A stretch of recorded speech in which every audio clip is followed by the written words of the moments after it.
There was one critic that said, up to now, I have thought Tony Curtis is the worst actor that ever was on the screen. Ever wondered what life must have been like for Tony Curtis behind the scenes? Well, for Curtis, what you saw on the screens was merely the tip of the iceberg.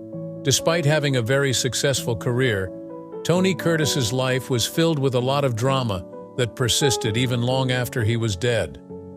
Today, his legacy lives on through his children, some of whom have come forward with some interesting revelations about the late actor.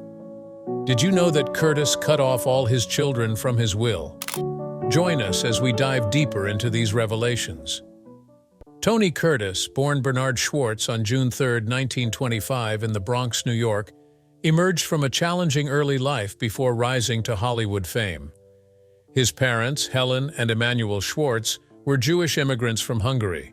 Emanuel worked as a tailor, while Helen managed the household, which included Tony and his two brothers, Julius and Robert. Curtis's family struggled financially. The Great Depression exacerbated their hardships, leading to significant deprivation. The family often went hungry, with Curtis later recalling that his parents sometimes couldn't afford to feed their children adequately. This period of severe poverty left a lasting impact on Curtis, shaping his relentless drive for a better life.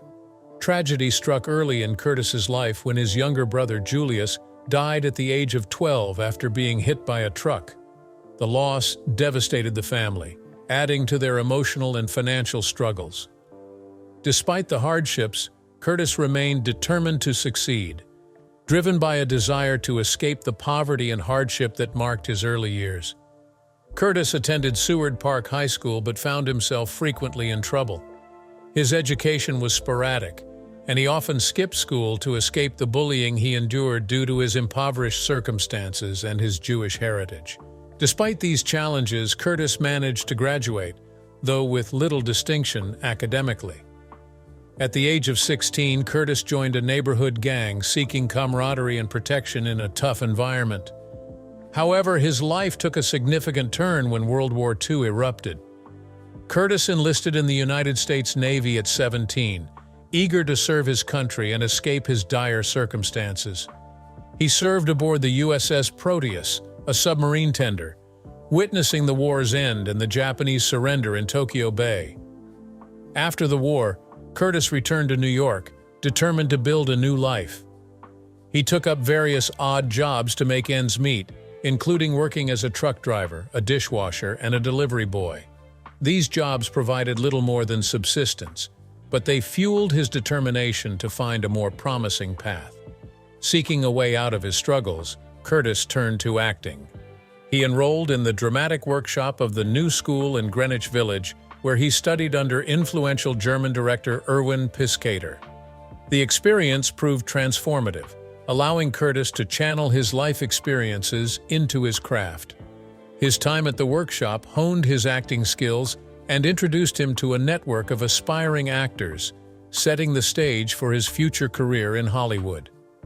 Tony Curtis's early life was marked by poverty, loss, and struggle, but these challenges also instilled in him a tenacity and resilience that would propel him to stardom. From the Bronx to the battlefields of World War II and through a series of menial jobs, Curtis's journey was a testament to his determination to rise above his circumstances and achieve his dreams.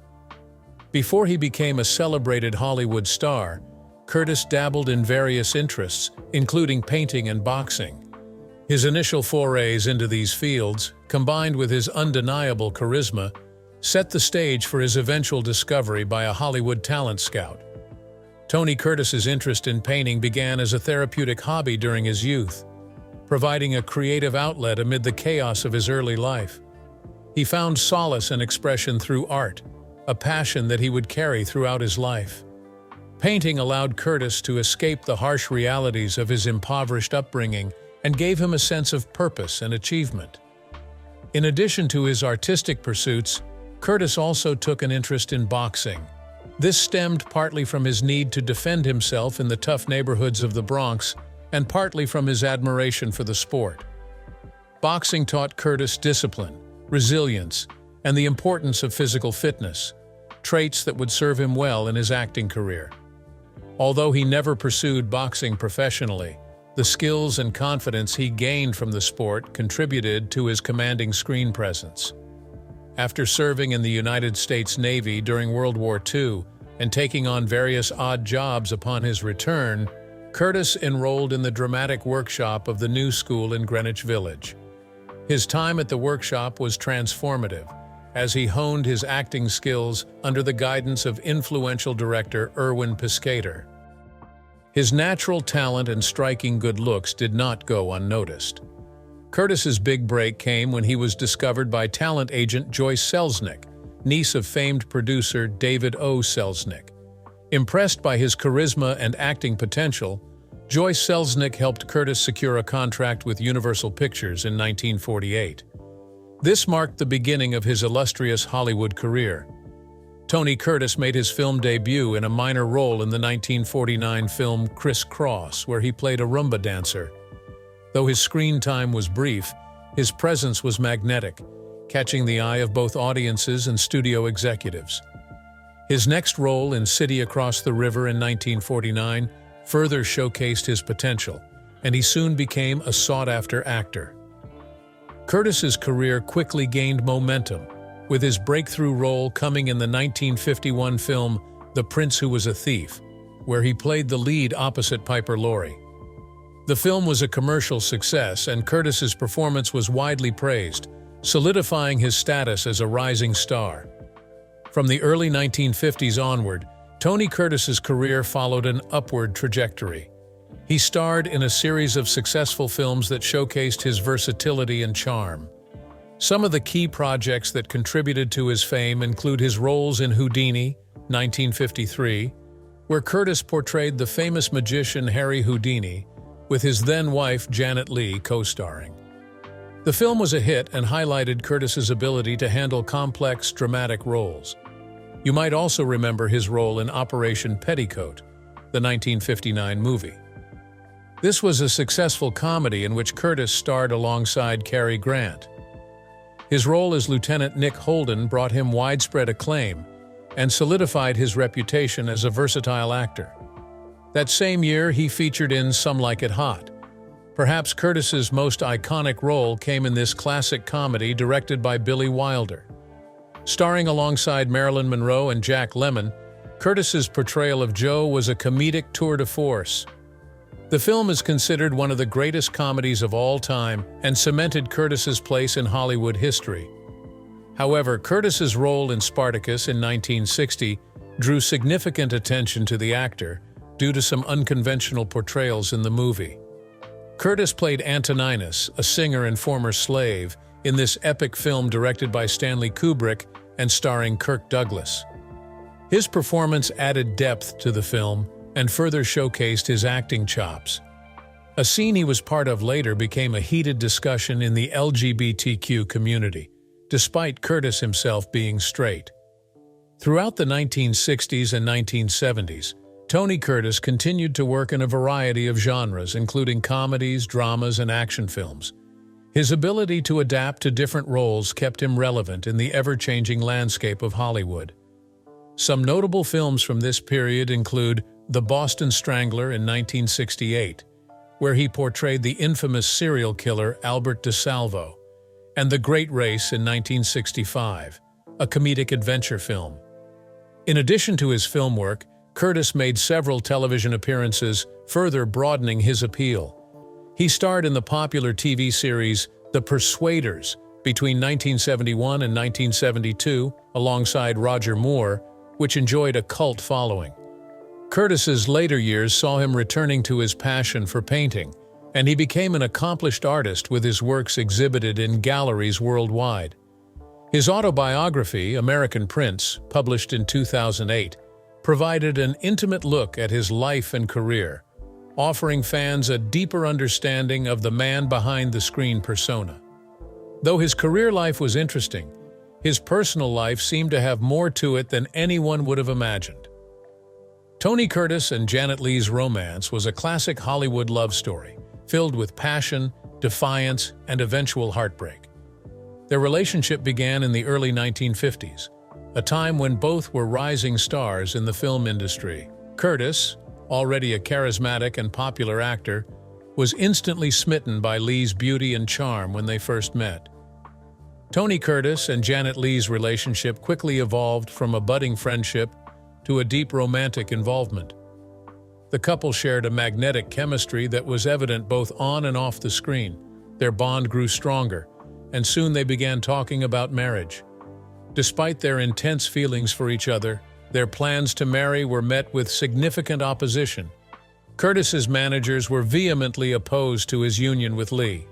They feared that marriage would tarnish his image as a Hollywood heartthrob, potentially alienating his female fan base and affecting his career. The managers believed that Curtis needed to maintain his bachelor persona to sustain his popularity and marketability in the competitive film industry. However, Curtis and Leigh were undeterred by these objections. Their love for each other overrode the concerns of Curtis's managers. In a bold and romantic move, they decided to elope. On June 4, 1951, Tony Curtis and Janet Leigh secretly married in a small ceremony in Greenwich, Connecticut.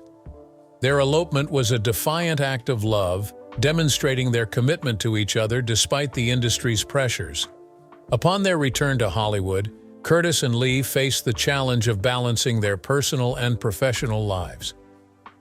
Contrary to the fears of Curtis's managers, their marriage did not harm their careers. Instead, it seemed to enhance their on-screen chemistry, captivating audiences even more.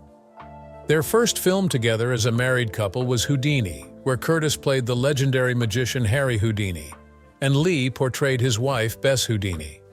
The film was a commercial success, and their performances were praised for their authenticity and emotional depth.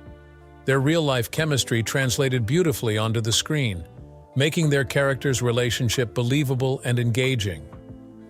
Despite their professional success and the birth of their two daughters, Kelly, born in 1956, and Jamie Lee Curtis, born in 1958, the marriage began to experience strain. The pressures of their careers, constant public scrutiny, and personal issues started to take a toll on their relationship. Curtis's rising fame and the temptations that came with it led to infidelity, causing significant rifts in their marriage. Curtis's affair with actress Christine Kaufman, whom he met while filming Taras Bulba in 1962, was a major turning point. The infidelity deeply hurt Leigh, and their marriage began to unravel. Despite efforts to reconcile, the trust between them was irreparably damaged. The couple separated in 1962 and officially divorced in 1963. The end of their marriage was a painful chapter in both their lives, but they continued to focus on their careers and their children. Kelly Curtis pursued a career in acting, though she did not achieve the same level of fame as her parents.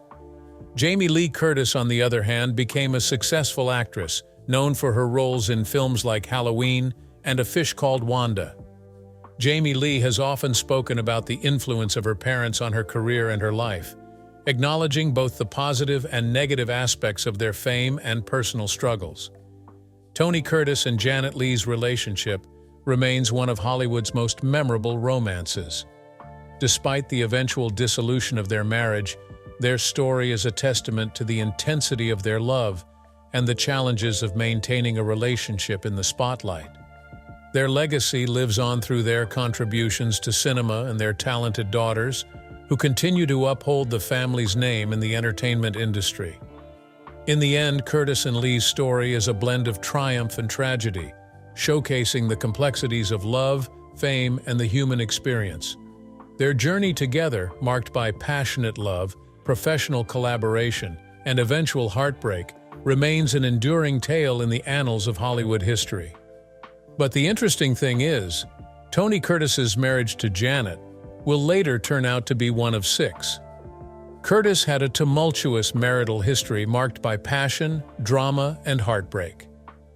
After his high-profile marriage and subsequent divorce from Janet Leigh, Curtis went on to marry 5 more times, each relationship bringing its own unique challenges and dynamics. His marital journey reflects the complexities of his personal life, his struggles with fidelity, and his quest for lasting companionship. Curtis's second wife was German actress Christine Kaufman, whom he met while filming Taras Bulba in 1962.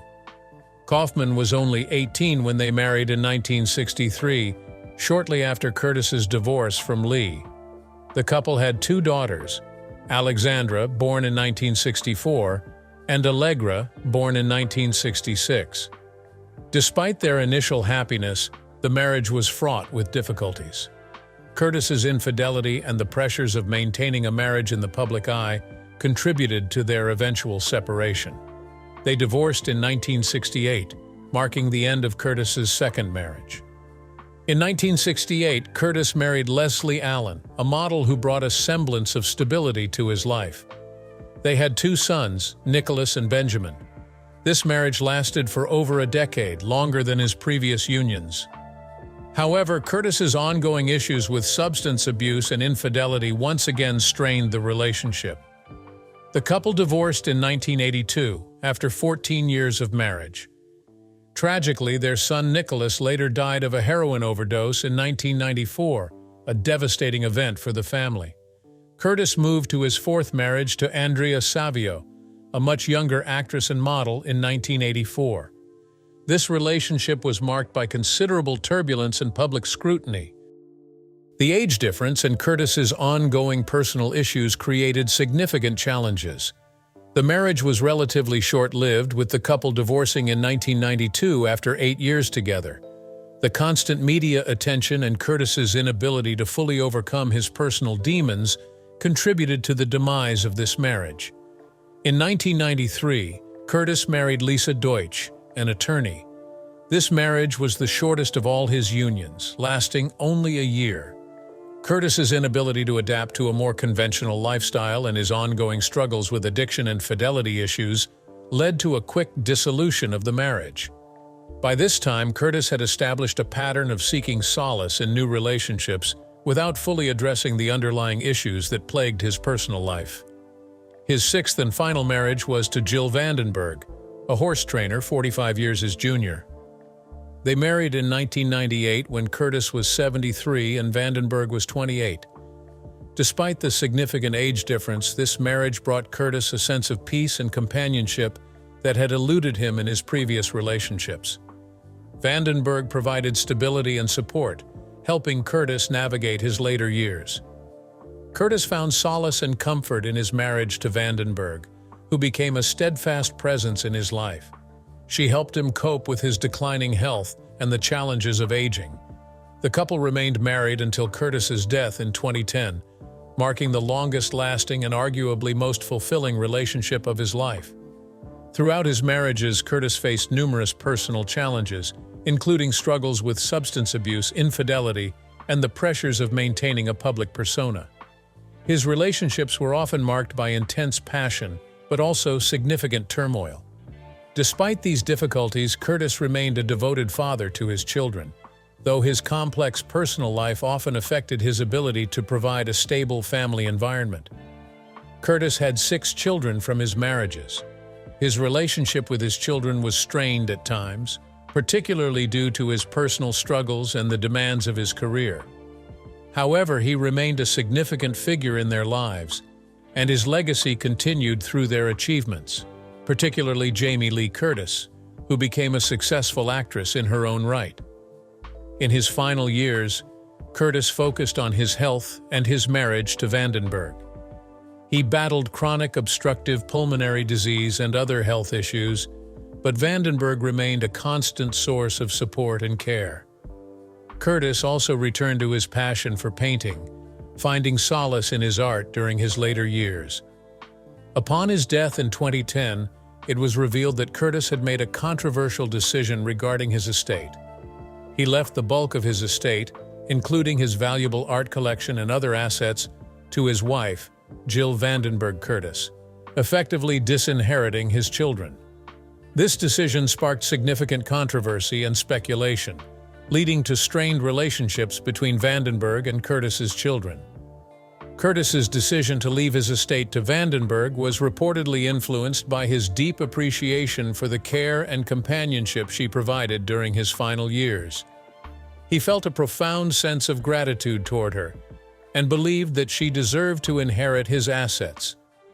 However, this decision left his children feeling hurt and excluded, complicating their memories of their father. Curtis's children argued that their father was not of sound mind when he amended his will, and that undue influence might have been exerted by Vandenberg.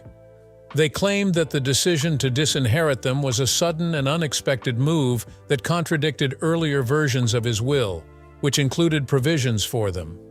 Despite their efforts and the emotional toll of the legal battle, the court ultimately upheld Tony Curtis's final wishes, ruling in favor of Jill Vandenberg Curtis. The children's challenge was unsuccessful, leaving them without a share of the estate. Among Tony Curtis's children, Jamie Lee Curtis stands out as the most well-known, having carved out a successful career in Hollywood. Despite the controversy surrounding her father's will, Jamie Lee Curtis maintained a dignified and composed stance. She publicly expressed that she was not concerned about her father's decision to leave everything to Vandenberg. Jamie Lee, a prominent actress known for her roles in films like Halloween and True Lies, has built her own legacy in the entertainment industry. Her successful career and personal wealth likely provided her with a sense of independence and financial security, diminishing any resentment she might have felt over the inheritance issue. Even after his death, cases of alleged affairs that Curtis had continued to come up, but these didn't hold as much attention as they would have if the actor was alive. There you have it. What new thing did you learn about Curtis from this video? We will be in the comments and see you in the next one.